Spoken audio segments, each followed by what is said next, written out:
Wilayah Kebonpala 2, Kelurahan Kampung Melayu, Jakarta Timur ini menjadi salah satu titik langganan banjir ibu kota.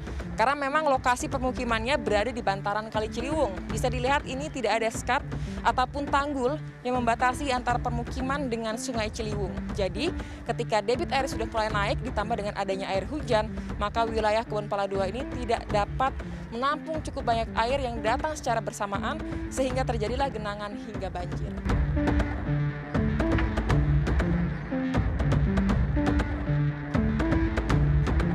Wilayah RW 04 dan RW 05 Kebonpala 2 Kampung Melayu ini selalu tergenang air kala hujan mengguyur Jakarta. Bahkan walau tidak hujan, banjir bisa saja terjadi di wilayah ini karena luapan Sungai Ciliwung yang berdampingan dengan rumah warga. Meski banjir kerap terjadi, warga enggan meninggalkan rumah karena yakin air akan cepat surut. Kalau di sini nggak ada yang ogohan sih, nggak pernah ada yang ngungsi ya.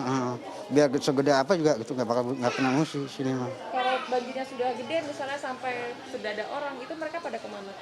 Tetap aja di atas rumahnya. Rupanya banjir datangnya malam ya, pagi nggak udah surut. Kalau paling lama ada berapa hari, Pak? Paling lama 2 hari atau sehari gitu. Tapi udah jarang ya? Ayo, jarang.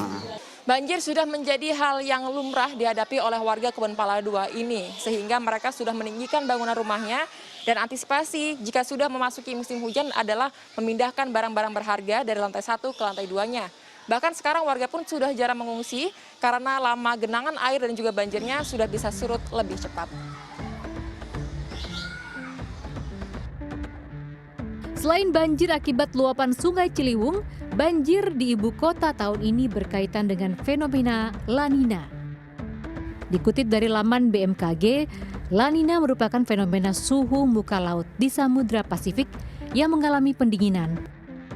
Intensitas hujan yang tinggi berpotensi menyebabkan ibu kota tergenang air, mengingat daya tampung drainase dalam kota hanya mampu menahan curah hujan sekitar 100 mm per hari.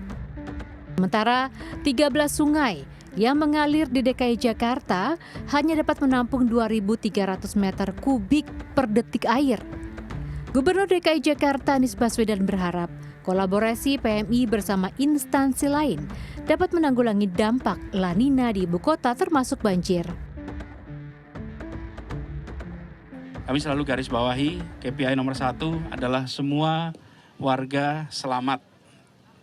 Tidak ada yang meninggal karena terdampak akibat banjir. Kemudian yang ketiga adalah terkait dengan pengeringannya. Pompa-pompa disiapkan untuk sebuah kawasan yang tergenang untuk bisa ditarik, dikeringkan dengan target operasi 6 jam sesudah hujan berhenti atau 6 jam sesudah sungai surut.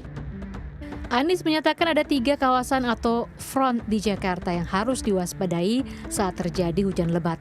Di antaranya kawasan pesisir di utara Jakarta, tengah kota, dan dataran tinggi di selatan Jakarta. Tim Liputan CNN Indonesia.